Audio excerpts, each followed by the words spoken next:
할렐루야. 여러분, 새해에도 복 많이 받아 누리시길 주님의 이름으로 축복합니다. 우리 앞뒤 좌우에 계신 분들과 함께 인사하죠. 새해 복 많이 받아 누리세요. 이렇게 인사하겠습니다. 인사합니다.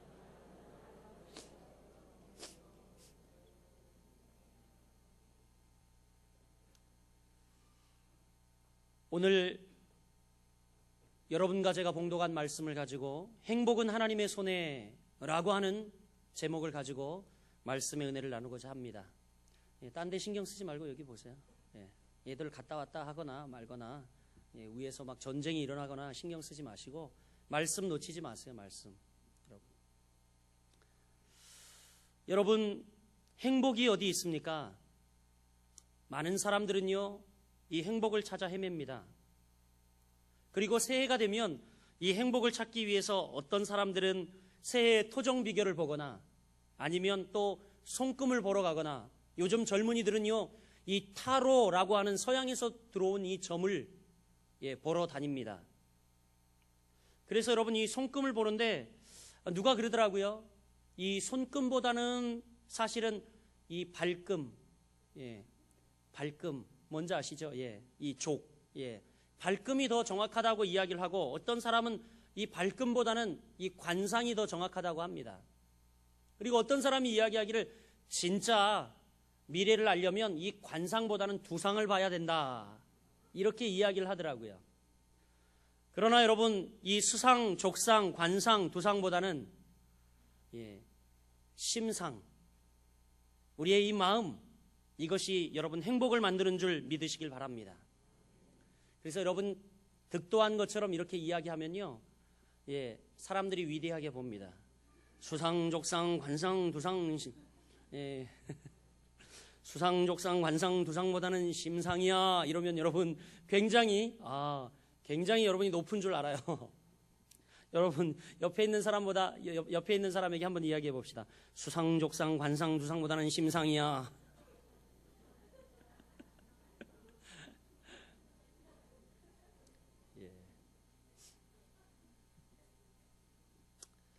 여러분, 행복, 저희 교회 성도 가운데에 이런 고백을 드리는 것을 보았습니다.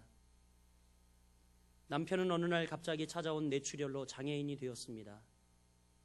그렇지만 불편한 몸으로 우리 가족들 옆에 남아 있어줘서 너무 고맙습니다. 아이들 뒷바라지와 또 서점을 운영하고 남편 뒷바라지를 하면서 그동안 남편이 혼자 지고 갔던 가장의 무게가 얼마나 무거웠나를 새삼 느끼게 됩니다. 그리고 가족이란 때론 짐이 되기도 하지만 또 힘이 되고 살아가는 희망이라는 것을 깨닫게 되었습니다. 건강할 때는 몰랐던 부부의 소중함도 깨닫게 되었습니다. 그동안 힘들었던 남편에게 지금부터 휴식을 주고 싶습니다. 그리고 지금껏 받기만 했던 내가 이제는 남편과 아이들에게 아낌없이 주고 싶습니다. 남편은 갑자기 많은 것을 잃어서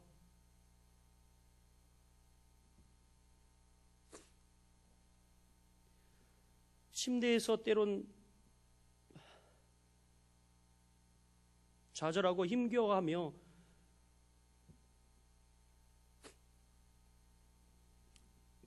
우울증까지 찾아와 힘겨워했지만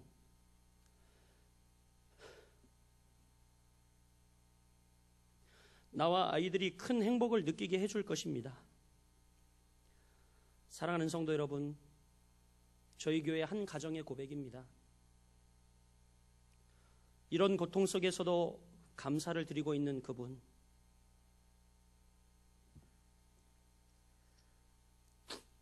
저는 바로 하나님 때문이라고 생각합니다. 예수님을 믿기 때문에 이런 고백이 가능하다고 생각합니다. 사랑하는 여러분, 보십시오. 하나님을 섬기는 자가 복이 있습니다. 어떻게 이런 고통 속에서도 이런 감사를 내어 쏟을 수 있으며, 어떻게 우리가 보기에는 절망과 같은 그런 구렁텅이에서 하나님을 찬양하고 있는지, 어떻게 그렇게 견디기 힘든 10여 년 세월을 남편 침대 옆에서 하루도 빼놓지 않고 그렇게 주무시면서 남편의 손을 붙잡고 아침마다 운동하고 기도하고 실망치 않고 좌절치 않고 웃음을 잃지 않고 살아갈 수 있는지 저는 다 하나님 때문이라고 생각합니다. 사랑하는 여러분, 행복은 내 손이 아닌 여러분 하나님 손에 달려 있음을 여러분 믿으시길 바랍니다. 한번 따라해 봅시다. 모션까지 따라해 봅니다. 행복은 내 손이 아닌 하나님 손에 달려 있습니다. 그래요.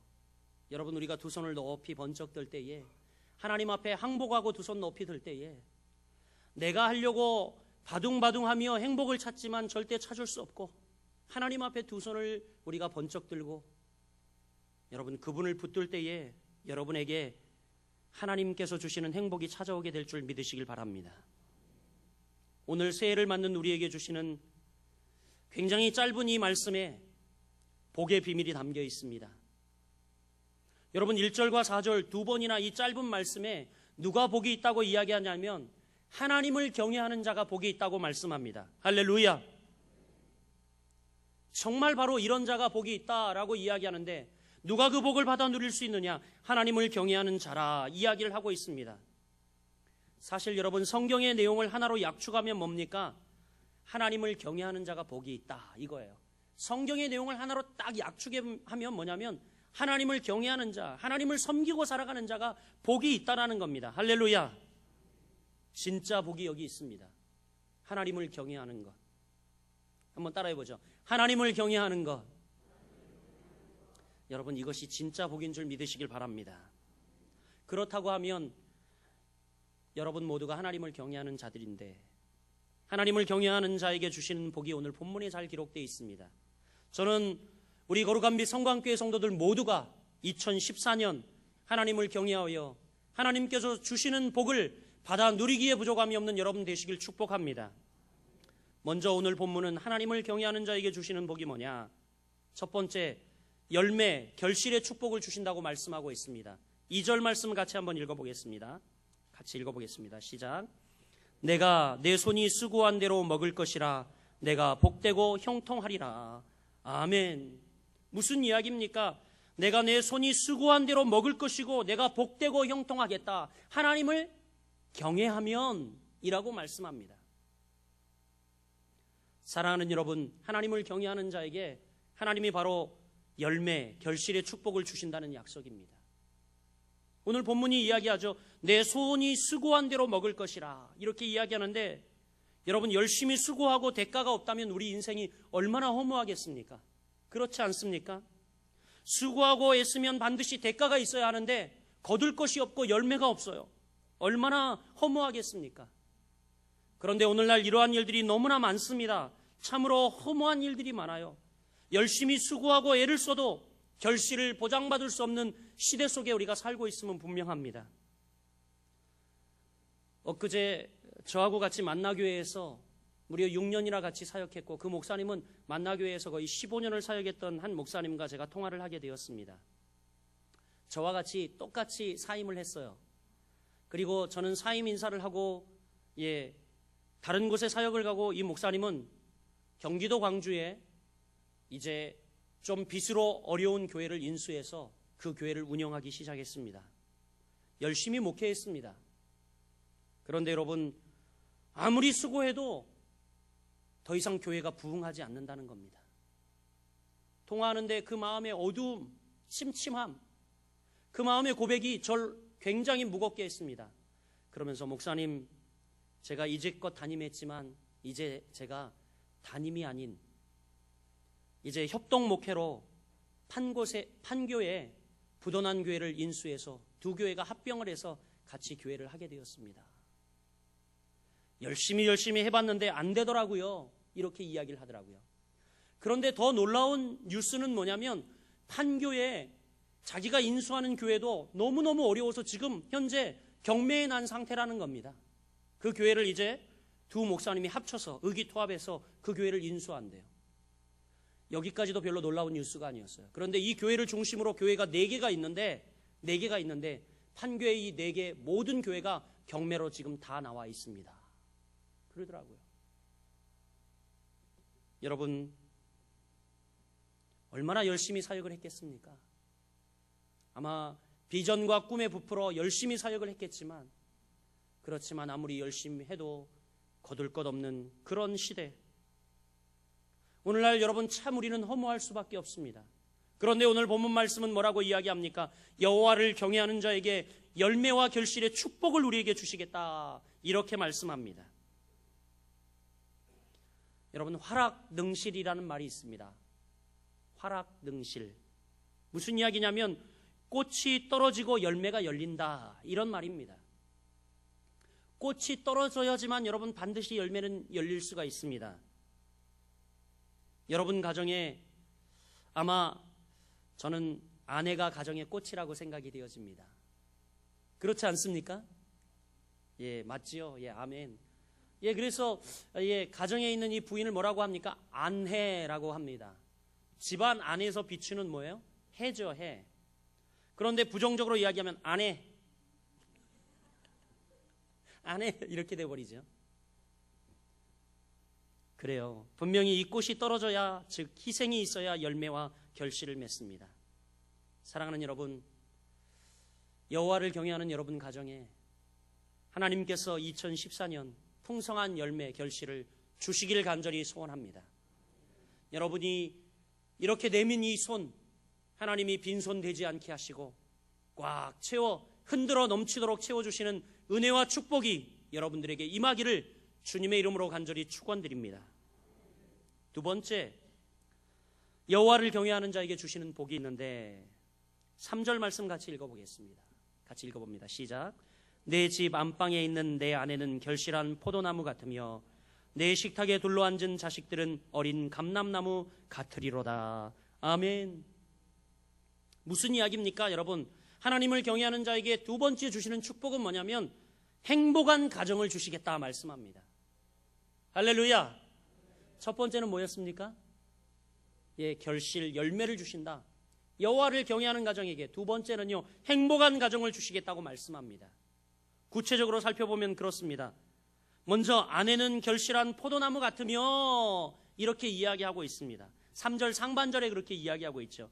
아내가 결실한 포도나무 같겠다, 이렇게 이야기합니다. 포도나무는 무엇을 의미하는 줄 아십니까? 바로 풍성함을 상징하고 있습니다. 풍성함. 아내가 가정을 풍성케 하는 정말 집안의 태양인 줄 믿습니다. 그런데 여호와를 경외하고 그렇게 살아가면 하나님이 우리의 가정을 행복하게 해주시는데, 이 아내가 가정의 풍성한 열매를 맺는 그러한 모체가 된다, 이런 말씀이죠. 요즘 40대 가장들이 이런 병으로 시달린다고 합니다. 귀가공포증. 집에 가기 두려워하는 마음, 귀가공포증. 실제로 이 귀가공포증으로 병원을 찾는 사람들이, 정신과를 찾는 사람들이 많다고 합니다. 귀가공포 신드롬을 앓고 있는 사람들의 공통점은 뭐냐면요, 요령을 피울 줄 모르고 성실한 직장인들이라고 합니다.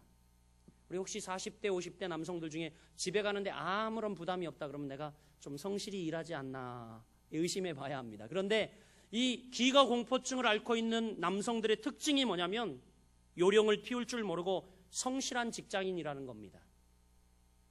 이런 가장들을 치료하는 최고의 의사가 누구냐? 정신과 병원에서 밝혔는데 누구냐고 이야기를 하냐면 바로 아내라고 이야기합니다. 부인이라고 이야기해요. 예. 귀가공포증을 치료하는 최고의 의사가 누구라고요? 아멘. 예. 우리 아내들도 좀 자신 없게 대답을 하시네요. 예. 여러분, 그렇습니다. 이렇게 아내가 가정을 치료하는 최고의 의사라고 의학도 발표를 하고 있습니다. 최근 주부경영학교가 발표한 남편 기살리는 7가지 기사를 소개했는데, 그 뭐냐면 한번 따라해 보겠습니다. 첫째, 하루에 한 번 이상 남편을 웃겨라. 예, 여러분 묵뚝뚝한 여자 되지 마십시오.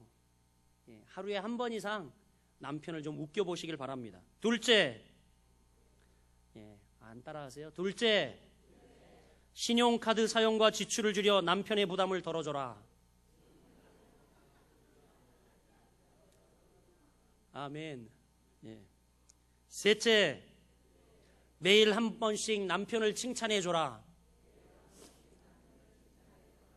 넷째, 조용히 휴식을 취할 수 있는 시간과 공간을 마련해줘라.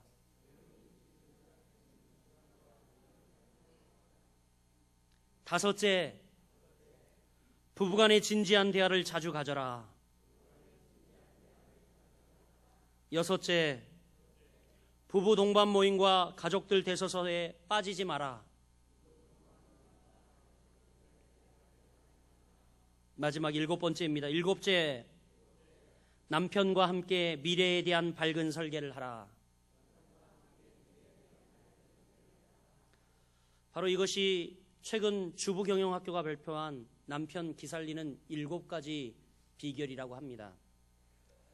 사랑하는 여러분, 그렇습니다. 남편과 아내는 인생이라는 경기의 파트너입니다. 행복한 아내가 되려면 먼저 남편을 행복하게 만들어 주어야 합니다.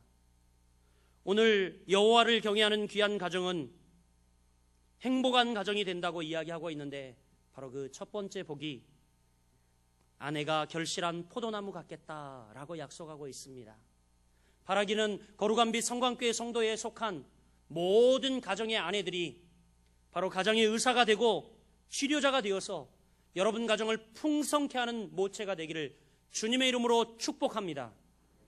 마지막입니다. 행복한 가정이 된다고 약속하고 있는데 3절 하반절에 뭐라고 이야기합니까? 자식들에 대해서 이야기하고 있어요. 자식들은 뭐라고 이야기합니까? 예, 어린 감람나무 같으리로다, 이렇게 이야기하고 있습니다. 여러분, 이 감람나무는요, 올리브 나무를 말합니다. 그런데 저도 이 올리브 나무를 보았지만, 올리브 나무는요, 버릴 것이 하나도 없다고 합니다. 정말 단 하나도 버릴 것이 없는 것이 올리브 나무라고 합니다. 뿌리부터 나무부터 줄기부터 잎부터 단 하나도 버려지지 않는 것이 올리브 나무라고 합니다. 즉, 전부 쓰인다라는 의미를 가지고 있는 거죠. 여러분, 이렇게 여호와를 경외하며 살아가는 귀한 가정 가운데에 행복한 가정을 주시는데, 귀한 여러분의 자녀들이 하나도 버릴 것이 없이 전부 쓰여지는 축복이 있기를 간절히 소원합니다. 여러분 자녀들이 사회에서, 학교에서, 가정에서 인정받고 적재적소에 하나님으로부터 쓰임받는 귀한 축복을 받아 누리기를 소원합니다. 특별히 청년 실업 굉장히 심각한 상황 속에 우리는 살고 있습니다. 또 학교의 공교육이 무너져서 많은 젊은이들이 표류하고 갈피를 잡지 못하고 있습니다. 사랑하는 여러분, 새해에는 하나님께서 여러분의 귀한 자녀들 정말 귀히 쓰여져 하나님께 영광이 되고 하나님으로부터 칭송받는 아름답고 귀한 자녀들이 되기를 주님의 이름으로 축복합니다. 이제 짧게 말씀을 마치며 마지막 4절 결론의 말씀으로 우리 같이 한번 읽어보고 이 말씀 우리가 결론으로 받기를 간절히 원합니다. 같이 읽겠습니다. 시작. 여호와를 경외하는 자는 이같이 복을 얻으리로다. 아멘. 사랑하는 여러분, 다른 말이 필요 없을 것 같습니다. 여호와를 경외하는 자에게 주님이 이 같은 복을 주시겠다고 말씀합니다. 오늘 바로 약속한 열매 결실의 축복, 행복한 가정의 축복을 2014년 다 모두 받아 누리는 거룩한 빛 성광교회 성도들 되시기를 주님의 이름으로 축복합니다.